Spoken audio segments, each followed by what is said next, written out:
Jake Collins stepped out of his black car and looked at the small cafe in front of him. The building was old and painted blue with white letters that said, Morning Brew Cafe. He had never been to this part of Seattle before. His assistant, Mary, had told him this was a good place to get coffee, but now he wondered if she was right. Jake was tired. Very tired. He had been working for 3 months without a break. His company, Collins Industries, was buying another tech company for $2 billion. Every day was meetings, phone calls, and paperwork. He barely slept 4 hours each night. Today was different, though. The big meeting was done. The deal was signed. Jake finally had a few hours to himself. He decided to get coffee somewhere quiet, away from his office where people always wanted something from him. The cafe was small and cozy inside. There were only 8 tables, and most of them were full. The walls had pictures of coffee beans and old Seattle. Soft music played in the background. It smelled like fresh coffee and baked bread. Jake liked it immediately. He got in line behind an old man who was counting coins to pay for his coffee. Jake looked around while he waited. Through the big window, he could see his driver waiting by the car. His phone was buzzing in his pocket, but he ignored it. For once, he just wanted to be a normal person buying coffee. The line moved slowly, but Jake did not mind. He watched the people around him. Woman with gray hair was reading a book. 2 young men were talking about a basketball game. A mother was trying to keep her little girl from running around the cafe. Then Jake looked at the person working behind the counter, and his whole world stopped. It was Lisa Martinez, his ex-wife, the woman he had divorced 3 years ago. The woman he had loved and lost because he was too busy with work to notice she was unhappy. Jake felt like someone had hit him in the stomach. Lisa looked different. She was thinner than before, and her long black hair was tied back in a simple ponytail. She wore a brown apron over a white shirt. She looked tired, but she was still beautiful. She was smiling at customers and taking their orders, but Jake could see sadness in her dark eyes. Lisa had not seen him yet. She was busy making coffee and talking to people. Jake wanted to leave, but his feet would not move. He just stood there, watching the woman he had once promised to love forever. 3 years ago, Lisa had asked him for a divorce. She said she felt like she was married to his job, not to him. She said she wanted a simple life with a husband who came home for dinner and remembered their anniversary. Jake had been angry. He said she knew he was busy when she married him. He said his work was important and made money for their future. But Lisa did not want money. She wanted time. She wanted Jake to put down his phone during dinner. She wanted him to go on vacation without bringing his laptop. She wanted to feel like she mattered more than his next business deal. Jake had not understood then. He thought she was being silly. Work was important. Money was important. He was building something big, something that would make them rich beyond their dreams. So Lisa left. She moved out of their big house and got a small apartment across town. The divorce was quick and quiet. Lisa did not ask for much money. She just wanted to be free. After the divorce, Jake worked even harder. He told himself he was better off alone. He bought a bigger house, a faster car, and expensive clothes. But late at night, when he was alone in his big empty house, he missed Lisa. He missed her laugh. He missed the way she made coffee in the morning. He missed having someone to talk to who was not trying to sell him something or ask him for money. Now, here she was working in a small cafe, making coffee for strangers. Jake watched Lisa work. She was good at her job. She remembered what people liked to drink. She smiled even when customers were rude. She moved quickly but never seemed to rush. This was not the Lisa he remembered. That Lisa had been a teacher at a private school. She had loved books and music and long walks in the park. Then Jake saw something that made his heart stop beating. In the corner of the cafe, near the window, there was a baby carrier on a chair. Inside the carrier was a small child, maybe 1 year old, maybe a little more. The baby was playing with a soft toy and making happy sounds. Jake stared at the baby. Something about the child looked familiar. The baby had dark curly hair. just like Jake did when he was young, but lots of babies. Had dark hair, so that did not mean anything. The baby dropped his toy and Lisa quickly walked over to pick it up. She smiled at the baby and said something soft that Jake could not hear. The baby reached up to touch Lisa's face, and she kissed his little hand. Jake moved closer, trying to get a better look. The old man in front of him finally finished paying for his coffee, and now it was Jake's turn to order. "Next," Lisa called out, and then she looked up and saw him. All the color left Lisa's face. Her hand went to her throat and she took a step back. For a moment, neither of them said anything. The people behind Jake in line started to get impatient. "Hello, Lisa," Jake said quietly. "Jake," she whispered. Her voice shook a little. "What are you doing here?" "Getting coffee," he said. "I did not know you worked here." Lisa looked around nervously. Other people were watching them now. The baby in the corner started to make noise, and Lisa's eyes went quickly to the child and then back to Jake. "What can I get you?" she asked, trying to sound normal. Jake looked at the menu on the wall, but he was not really reading it. He was thinking about the baby. He was thinking about the timeline. 3 years since the divorce, but they had seen each other once after the papers were signed. It was at a coffee shop, actually. They had talked for an hour about their marriage and what went wrong. It was sad and sweet at the same time. Jake remembered kissing Lisa goodbye that day, thinking it might be the last time he ever saw her. That was about 2 years ago. Jake looked at the baby again. The child was looking right at him with bright green eyes. Jake's eyes. Jake's father's eyes. Jake's grandfather's eyes. The baby smiled, and Jake saw something else that made his hands shake. The baby had a small dimple in his chin. Jake had the same dimple. So did his father. So did his grandfather. "Jake?" Lisa said again. "Your order?" Jake looked at her, and he knew. He knew from the way she was standing, the way she kept looking at the baby, the way her hands were shaking. He knew from the fear in her eyes and the way she seemed ready to run. "Who is that baby, Lisa?" Jake asked quietly. Lisa's face went white. He belongs to a friend. I am just watching him while I work." But Jake knew she was lying. He could always tell when Lisa was lying. She bit her bottom lip and looked away, just like she was doing now. The baby made a happy sound and clapped his hands. Jake felt something break open in his chest. This was his son, his child, his blood, and he had never seen him before today. Jake stared at Lisa, waiting for her to answer his question about the baby. Lisa's hands were shaking as she held the coffee cup. She looked around the cafe like she wanted to run away. "I told you," Lisa said in a whisper. "He belongs to my friend Karen. She had to work today, so I'm watching him." Jake did not believe her. He knew Lisa too well. When she lied, she always touched her neck and looked down. She was doing both things right now. "What is his name?" Jake asked. Lisa was quiet for too long. His name is Tommy." The baby heard his name and turned to look at them. He made happy baby sounds and reached his arms toward Lisa. Lisa quickly walked over to him and picked him up. She held him close to her chest like she was protecting him. Jake watched them together. The way Lisa held the baby was not how someone holds a friend's child. It was how a mother holds her own baby. Lisa knew exactly how to make him stop fussing. She knew he liked to chew on his fingers. She knew he got cranky when he was hungry. "Lisa," Jake said, walking closer to them, "please tell me the truth." "I am telling the truth," Lisa said, but her voice was getting louder. Other people in the cafe started to look at them. The baby looked at Jake with those bright green eyes. Jake's heart hurt looking at him. The child had Jake's nose and his mother's dark skin. He had tiny hands that moved just like Jake's hands moved when he talked. "How old is he?" Jake asked. "Why do you care?" Lisa shot back.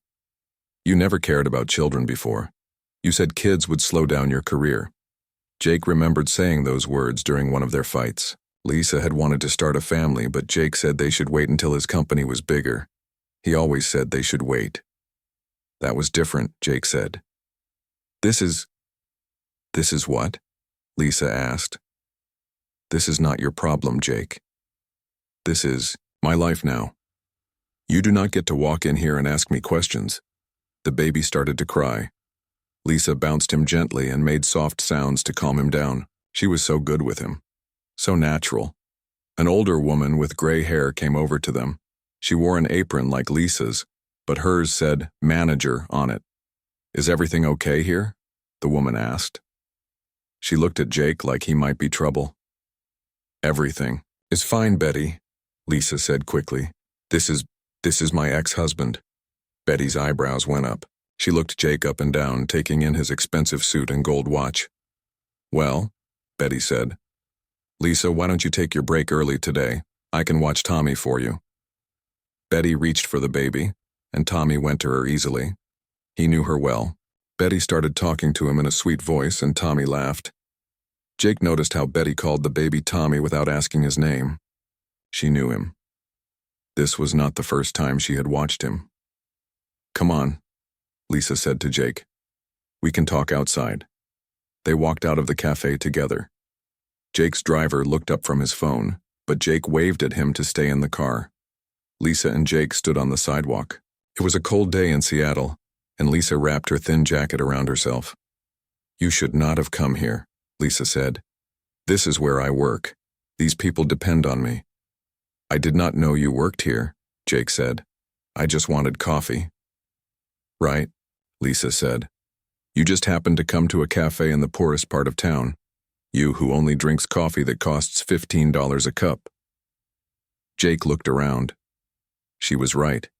This was not his usual neighborhood. The buildings were old, some windows were broken. There was trash on the street. Why are you working here, Lisa? Jake asked. You were a teacher. You loved teaching. Lisa laughed, but it was not a happy sound. You think I chose this? You think I wanted to leave my job and work for minimum wage plus tips? Then why did you? Lisa was quiet for a long time. She looked through the cafe window at Tommy, who was still happy with Betty. Things changed, she said finally. I had to make different choices. What kind of things? It does not matter now. Jake stepped closer to her. Lisa, please. That baby in there. He looks like me. Lisa's face went hard. Lots of babies have dark hair and green eyes. Not like that. He has my chin, my nose. He moves his hands like I do. You are seeing things that are not there. Am I? Jake asked. Look me in the eyes and tell me he is not my son. Lisa looked at him for a second, then looked away. He is not your son. But Jake heard the lie in her voice. When was he born? Jake asked. I do not have to answer that. Lisa, if he is my son, I have a right to know. You have no rights here, Lisa said, and now she was angry. You gave up your rights when you chose work over everything else. You gave up your rights when you said a family would slow you down. Jake felt like she had hit him. That was before. If I had known what? That I was pregnant? I tried to tell you, Jake. I called your office 20 times. Your assistant always said you were busy or traveling. I left messages. I sent emails. You never called me back. Jake stared at her. What? When? Right after the divorce was final. I found out I was pregnant, and I tried to reach you, but you were too important to talk to your ex-wife. Jake tried to remember. 3 years? Ego, his company was growing fast. He was traveling all the time, meeting with investors and clients. His assistant Mary handled all his calls and emails. She never told him Lisa had called. I never got those messages, Jake said. Sure you did not. Lisa, I swear to you, I never knew you were trying to reach me. If I had known you were pregnant, what? You would have dropped everything and come running? You would have suddenly wanted to be a father? Jake did not know how to answer that. 3 years ago, maybe he would not have. 3 years ago, he thought work was the most important thing in the world. Through the window, they could see Tommy reaching for a sugar packet on the counter. Betty quickly moved it away from him and gave him a spoon to play with instead. How? Do you afford to live? Jake asked. This job does not pay much. I get by, Lisa said. I work here during the day, I clean offices at night. On weekends, I babysit for other people. You work 3 jobs? Sometimes 4. I do whatever I have to do. Jake felt sick. While he was making millions of dollars, Lisa was working 3 jobs just to pay rent and buy food. Let me help, Jake said. Let me give you money. No. Lisa, be reasonable. If Tommy is my son, he is not your son on paper, Lisa said. Your name is not on his birth certificate. You have never paid for anything. You have never been to a doctor visit or stayed up all night when he was sick. You do not get to be his father now just because you feel guilty. Jake looked through the window. Again, Tommy was laughing at something Betty was doing. He was a happy baby despite everything. I want to know him, Jake said quietly. Why? So you can see him twice a year between business trips? So you can buy him expensive toys and think that makes you a good father? Maybe I have changed. People, like you do not change, Jake. You are the same man who missed our anniversary dinner because of a conference call. You are the same man who went to work on Christmas morning. Lisa started walking back toward the cafe. Wait, Jake said. He pulled out his wallet and took out a business card. On the back, he wrote his personal phone number. My offer stands, he said, handing her the card. If you need anything, if Tommy needs anything, please call me. Lisa took the card but did not look at it. I have to get back to work, she said. Betty has been watching Tommy too long.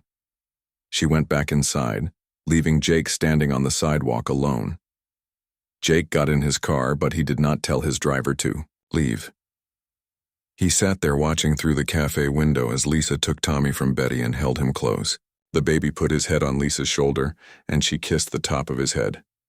Jake's phone was ringing, but he turned it off. For the first time in years, business could wait. He had a son. He was almost sure of it, and he had missed the first year and a half of the boy's life. Jake did not know what to do next, but he knew one thing for certain. He was not going to miss any more. For 2 days, Lisa stared at Jake's business card. She would pick it up, then put it down. She would start to dial his number, then hang up before the call went through. Tommy was sleeping in his crib in their small one-room apartment. Lisa sat at her tiny kitchen table and looked around at their life. The apartment was clean but very small. There was barely room for Tommy's crib, her bed, and a small table with 2 chairs. The paint on the walls was old and cracking. The heater did not work very well, so Lisa had to use extra blankets to keep Tommy warm at night. Lisa was tired. She had worked at the cafe all day, then cleaned offices until midnight. Her back hurt, and her feet hurt. Tomorrow she would do it all again. She picked up Jake's card one more time. On the front it said Jake Collins, CEO, Collins Industries. On the back he had written his personal phone number in black ink. Lisa thought about Tommy's future. She wanted him to go to college someday. She wanted him to have nice clothes and good food. She wanted him to have opportunities she could never give him on a waitress salary. But she also remembered how Jake used to be. He would promise to come home for dinner, then call at 8 o'clock to say he had to work late. He forgot her birthday twice. When they went on vacation, he spent most of the time on phone calls. What if Jake hurt Tommy the same way he had hurt her? What if he made promises he could not keep? Lisa looked at her sleeping son. Tommy was so small and perfect. His dark hair curled around his ears just like Jake's did. When he smiled, he had the same dimple in his chin that Jake had. Lisa knew she could not hide the truth forever. Tommy deserved to know his father, even if his father was not perfect. She picked up her phone and dialed Jake's number. Jake answered on the first ring. Lisa, he said. His voice sounded hopeful and scared at the same time. Yes, Lisa said. It is me. Thank you for calling. I was not sure you would. I almost did not. They were both quiet for a moment. Can we meet? Jake asked. Somewhere we can talk? Lisa thought about it. There is a park near my apartment. Greenwood Park. Do you know it? I will find it. When? Tomorrow is my day off. Can you come at 2 o'clock? Yes. Should I bring anything? Lisa almost smiled. Jake sounded nervous, like a teenager asking for a first date. Just bring yourself, she said. The next day, Lisa pushed Tommy's stroller to the park. It was an old stroller she had bought at a thrift store, but it worked fine. Tommy liked looking at the trees and birds as they walked. Jake was already there when they arrived. He was sitting on a bench wearing jeans and a sweater instead of his usual expensive suits. He looked more like the man Lisa had fallen in love with years ago. Jake stood up when he saw them coming. Lisa could see him staring at Tommy, who was awake and looking around with curious green eyes. "Hi," Jake said softly. "Hi," Lisa replied. She sat down on the bench next to Jake, but not too close. She took Tommy out of his stroller and held him on her lap. Tommy looked at Jake with interest but stayed close to his mother. "He is beautiful," Jake said. "Thank you." Jake reached out his hand slowly, and Tommy grabbed his finger with his tiny fist. Jake's breath caught in his throat. "Lisa," Jake said, not taking his eyes off Tommy, "please tell me the truth. Is he my son?" Lisa was quiet for a long time. She watched Jake's face as Tommy played with his finger. She saw wonder there, and sadness, and something that looked like love. "Yes," she said finally. "He is your son." Jake closed his eyes and took a deep breath. When he opened them again, there were tears. "His full name is Thomas Jacob Martinez," Lisa continued. "I named him after you, even though I was angry at you." "Thomas Jacob," Jake repeated. "Tommy. He was born on March 15th, 18 months ago. He weighed 6 pounds, 3 ounces. He was 3 weeks early because I was working too hard and not eating enough." Jake looked at her with pain in his eyes. "You went through the birth alone?" "Betty, from the cafe, came with me. She's like a grandmother to Tommy now. I should have been there. You could not be there if you did not know about it." Jake was quiet, thinking. "You said you tried to call me." 23 times, Lisa said. "I called your office 23 times in 2 weeks. Your assistant always said you were busy or traveling. I sent 5 emails to your work address. I never got any messages about you calling. Maybe your assistant thought I was trying to get more money in the divorce. Maybe she was protecting you from your crazy ex-wife." Jake shook his head. "Mary has worked for me for 8 years. She knows I would want to know about something like this." "It does not matter now," Lisa said. "What matters is Tommy." Tommy had let go of Jake's finger and was now trying to grab his watch. The watch was expensive and shiny, and Tommy laughed when the light reflected off it. "He likes shiny things," Lisa said with a small smile. "And music. He loves music." "What else does he like?" "Books with pictures. He cannot read yet, but he likes to turn the pages. He loves baths. He hates wearing socks. He always pulls them off. He is trying to walk, but he is not ready yet." Jake listened to every word like it was the most important information in the world. "What was his first word?" Jake asked. "Mama. He said it when he was 10 months old.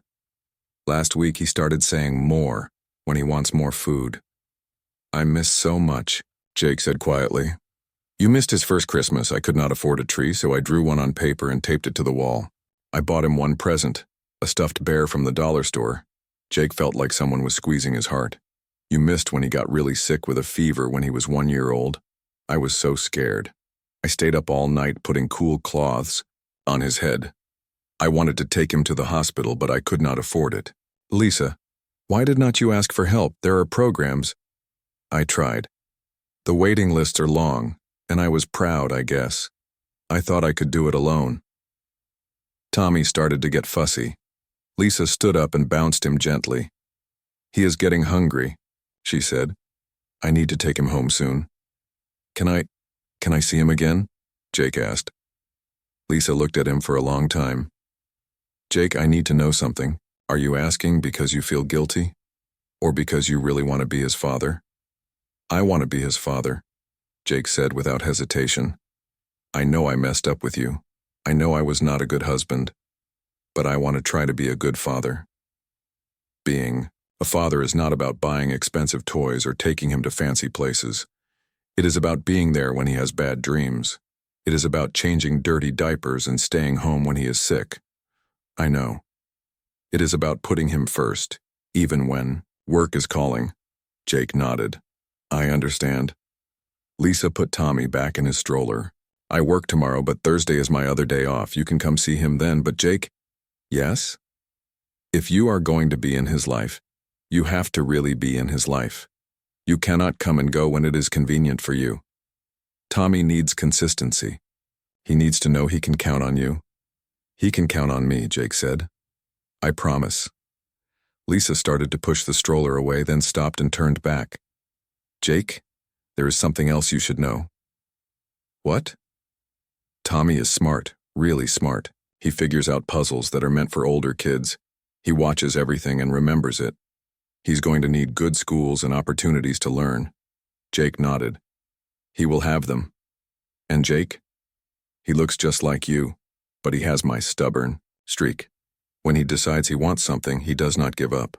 For the first time in days, Jake smiled. I wonder where he gets that from. Lisa almost smiled back. Thursday at 2 o'clock. But if you change your mind, if you decide this is too hard, please tell me now. Do not break his heart later. I will not change my mind, Jake said. I promise. Lisa walked away, pushing Tommy's stroller down the path. Jake sat on the bench and watched until they disappeared around the corner. Jake had a son. His name was Tommy, and he was 18 months old, and he was perfect. Jake pulled out his phone and called his office. Mary, it is Jake. Cancel all my meetings for the rest of the week. Something important has come up. For the first time in his life, Jake had found something more important than work. Jake did something he had never done in his entire career. He called his board of directors and told them he was taking time off work. Not a vacation, not a business trip, but real time off to spend with his family. The board members were shocked. Jake Collins never took time off. He worked on holidays, on weekends, even when he was sick. Some of them thought he was having a breakdown. How long will you be gone? Asked Robert, the head of the board. I do not know, Jake said. Maybe a few weeks, maybe longer. But Jake, we have the Morrison deal closing next month. And the Tokyo presentation. Handle it without me, Jake said. You are all smart people. You can run the company for a while. Jake hung up before anyone could argue with him. On Thursday, Jake went back to the park. He brought a bag with him, but he was not sure what to put in it. He had never shopped for a baby before. He finally bought some books with pictures and a softball that made noise when you squeezed it. Lisa was already there with Tommy. She looked surprised when she saw Jake's bag. What is all that? She asked.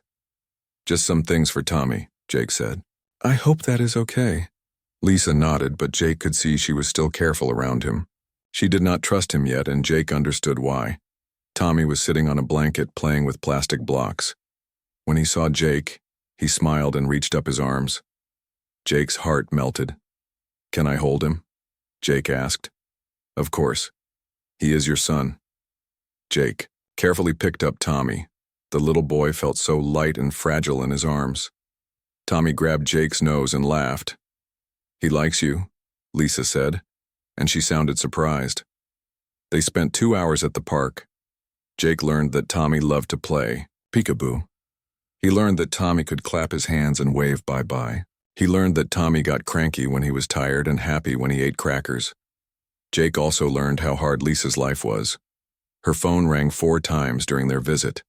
It was her other jobs calling to ask if she could work extra hours. I have to go, Lisa finally said.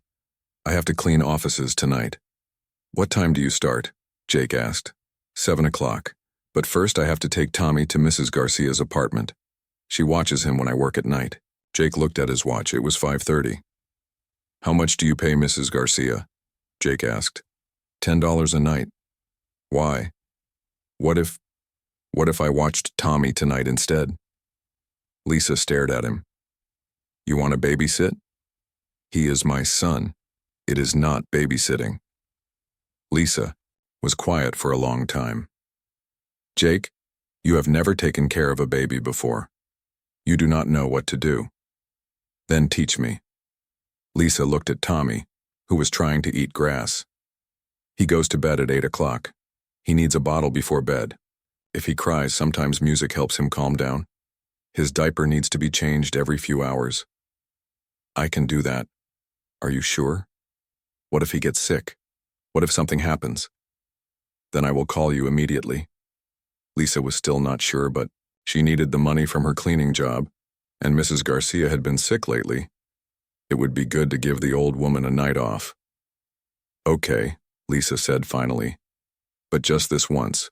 They went to Lisa's apartment together. Jake was shocked when he saw where they lived. The apartment was smaller than his walk-in closet. There was barely room for a bed, a crib, and a small table. The carpet was old and stained. The walls were thin, and they could hear the neighbors arguing next door. But the apartment was very clean. Lisa had put up pictures on the walls to make it feel like home. There were books on a shelf and toys in a basket. She had made the best of what she had. Lisa showed Jake where everything was. Tommy's bottles were in the refrigerator. His diapers were in a basket by the crib. His pajamas were in a drawer. If he will not stop crying, you can walk around with him, Lisa said. Sometimes that helps.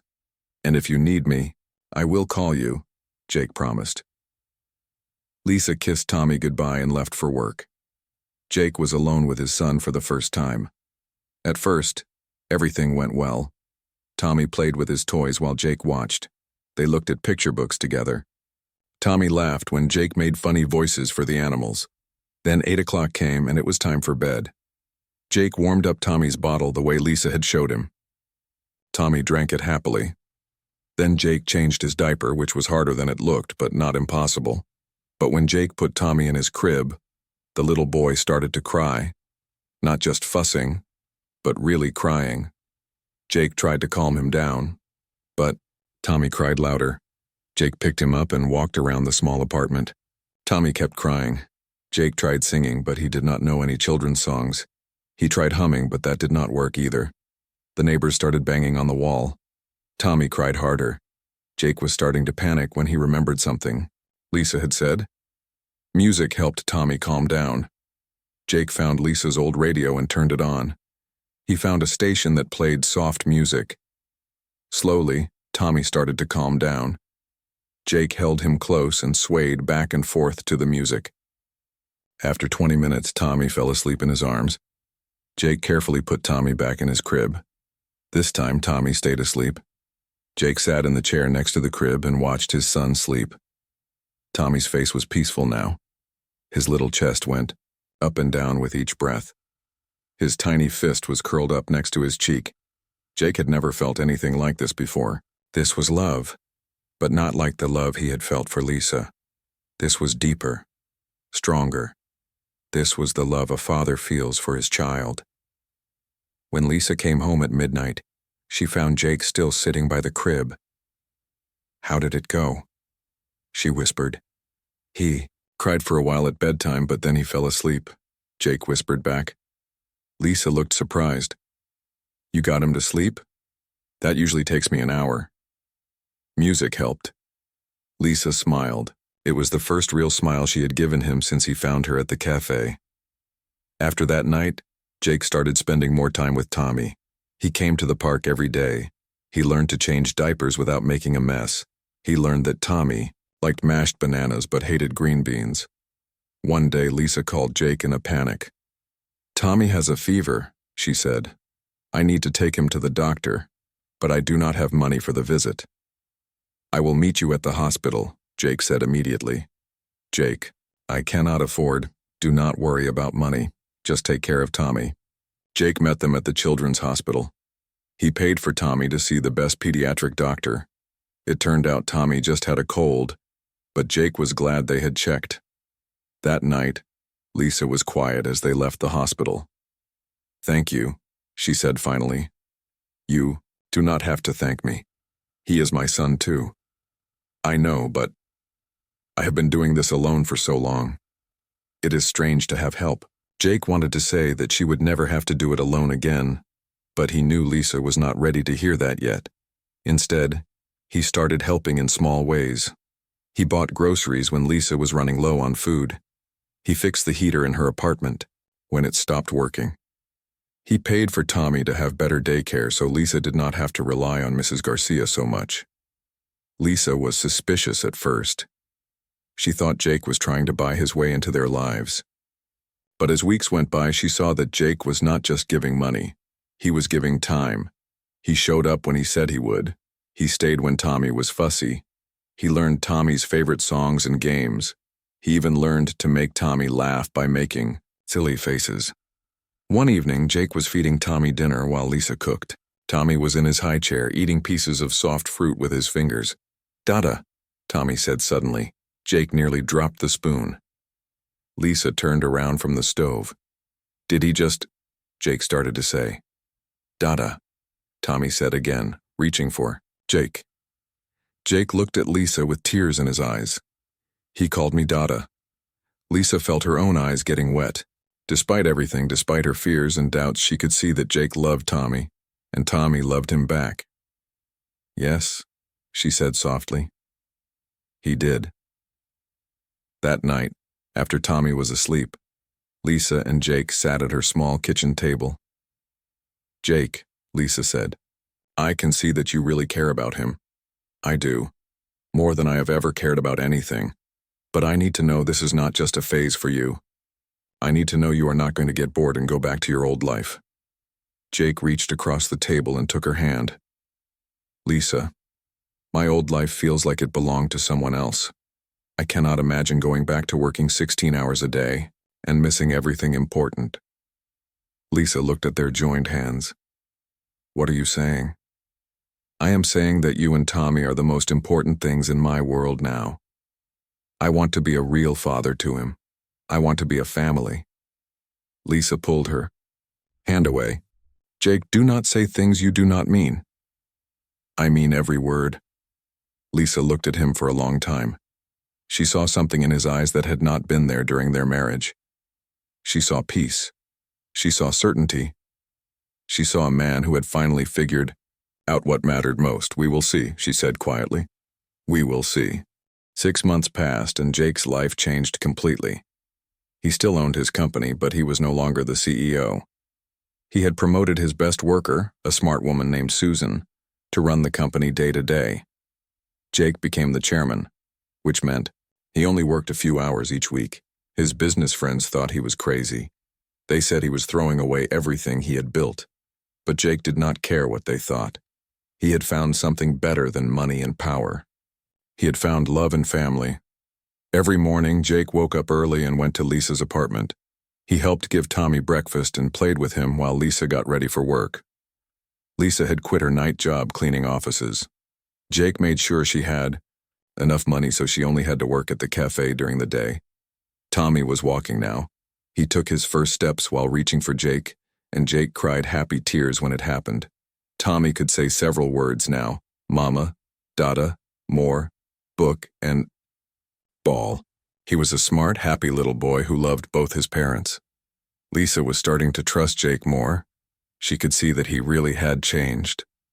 He never missed a day with Tommy. When Tommy got sick with another cold, Jake stayed up all night helping take care of him.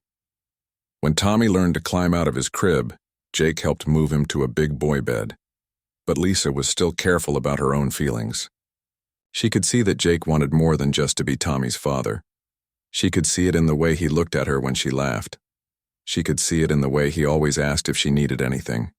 She could see it in the way he remembered little things like how she liked her coffee and that she was afraid of thunderstorms. One day, Jake made a big decision. He sold his expensive penthouse apartment and bought a house. It was not a mansion, just a regular family house with 3 bedrooms and a big backyard. It had a swing set and a sandbox for Tommy. "Why did you buy this?" Lisa asked when Jake showed her the house. "Tommy needs room to play," Jake said. "And maybe someday you both could live here." Lisa did not say yes, but she did not say no either. Tommy's 2nd birthday was coming up. Jake wanted to throw him a big party with clowns and balloons and expensive decorations. But Lisa said Tommy was too young for all that. She wanted something simple with just a few people who really cared about him. So they had the party at Jake's new house. Betty from the cafe came. and Mrs. Garcia from Lisa's apartment building. Jake's assistant Mary came too. She had become friends with Lisa and felt bad about not giving Lisa's messages to Jake 2 years ago. Tommy loved his party. He played in the sandbox while the adults watched and laughed. Jake had bought him a tricycle, and Tommy spent most of the party pushing it around the backyard because he was still too small to pedal it. When it was time to cut the cake, Tommy got more frosting on his face than in his mouth. Everyone took pictures and laughed. It was the kind of simple, happy day that Jake had never experienced before. After everyone went home, Lisa helped Jake clean up while Tommy napped on the couch. "Thank you," Lisa said as they washed dishes together. "This was perfect." Tommy seemed happy. He was. "And Jake?" "I was happy too." Jake stopped washing and looked at her. "Really? Really? You did good today." That night, after Jake drove Lisa and Tommy back to their apartment, he made another big decision. He had been thinking about it for weeks, and today had convinced him it was right. The next week, Jake asked Lisa to meet him at the park where they had their first real conversation about Tommy. It was the same bench where Lisa had finally told him the truth. "I have something to ask you," Jake said when Lisa sat down next to him. Tommy was playing on the grass nearby, trying to catch a butterfly. "What is it?" Lisa asked. Jake got down on one knee next to the bench. Lisa's eyes went wide. "Lisa Martinez," Jake said, pulling out a small box. "I know I messed up before. I know I was not a good husband the first time, but I have learned what really matters now. I have learned that you and Tommy are more important than any job or any amount of money." He opened the box. Inside was a simple gold ring with one small diamond. It was nothing like the big, expensive ring he had given her during their first marriage. "Will you marry me again?" Jake asked. "Will you let me try to be the husband and father I should have been from the beginning?" Lisa stared at the ring, then at Jake, then at Tommy, who had given up on the butterfly and was now picking flowers. "Jake," she said softly, "are you sure, really sure? Marriage is not just the fun parts. It is getting up in the middle of the night when Tommy has bad dreams. It is staying home when he is sick instead of going to important meetings. It is putting your family first every single day." "I know," Jake said, "and that is exactly what I want to do. What if your company needs you? What if there is a big emergency? Then they will handle it without me. You and Tommy come first now. Always." Lisa looked at Tommy, who was walking toward them with a handful of dandelions. "If we do this," Lisa said, "Marcy, we do it slowly. We take our time. We make sure it is right for Tommy. Whatever you want," Jake said, "and we get married for the right reasons. Not because you feel guilty or because you think you should, but because you really want to build a life with us." "I do want that," Jake said, "more than anything." Tommy reached them and tried to give the flowers to Lisa. Some of them were just weeds, but Lisa took them like they were the most beautiful roses in the world. "What do you think, Tommy?" Lisa asked her son. "Should Mommy marry Daddy?" Tommy did not understand the question, but he clapped his hands and laughed. Lisa looked at Jake, who was still kneeling beside the bench. "Yes," she said, "I will marry you." Jake slipped the ring on her finger and kissed her. Tommy thought this was funny and tried to join the hug.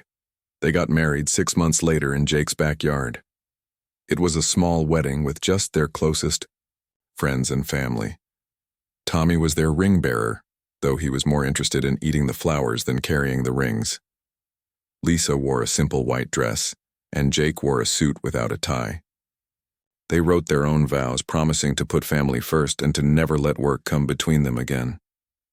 Betty from the cafe cried during the ceremony. Mrs. Garcia brought homemade tamales for everyone. Mary took pictures and made sure everything went smoothly. When the minister said, "You may kiss the bride," Tommy ran between them and hugged their legs. Everyone laughed, and Jake picked up his son while kissing his wife. 2 years later, Jake was pushing Tommy on the swing in their backyard while Lisa watched from the porch. She was pregnant with their second child, and her belly was getting big. Tommy was 4 now and talking non-stop. He was smart and curious and always asking why about everything. He loved books and music and playing outside. He was a happy little boy who knew he was loved by both his parents. "Higher, Daddy," Tommy called out as Jake pushed the swing. "Not too high," Lisa called from the porch. "Be careful." Jake smiled and gave Tommy one more gentle push. His phone was ringing in his pocket, but he ignored it. Whatever it was could wait. This was more important. "Look, Daddy." Tommy pointed to a bird in the tree. "A blue bird?" "I see it," Jake said. "What do you think it is doing?" "Looking for food for its babies," Tommy said. "That is right. Just like Daddy works to take care of you and Mommy." Tommy thought about this. "Do you like working, Daddy?" Jake stopped pushing the swing and knelt down in front of his son. "I like working enough to take care of our family," Jake said. "But I love being with you and Mommy more than anything else in the world." "More than ice cream?" Jake laughed. "More than ice cream. More than toys. More than toys. More than everything. More than everything," Jake said. And he meant it. Later that night, after Tommy was asleep and Lisa was resting, Jake sat in his study looking at old pictures on his computer. There were photos from his business trips, his award ceremonies, his expensive cars and watches. Then he looked at the new pictures on his desk. Tommy taking his first steps. Tommy and Lisa at the zoo. The three of them at Christmas morning, Tommy surrounded by wrapping paper and laughing. Jake smiled and closed his laptop. Tomorrow he would take Tommy to the park and teach him to throw a ball. He would help Lisa with the grocery shopping and maybe fix the fence that was loose in the backyard. He had learned that the best deals in life were not made in boardrooms. They were made at breakfast tables and playgrounds and quiet moments before bedtime. Jake Collins had finally learned what it meant to be truly rich.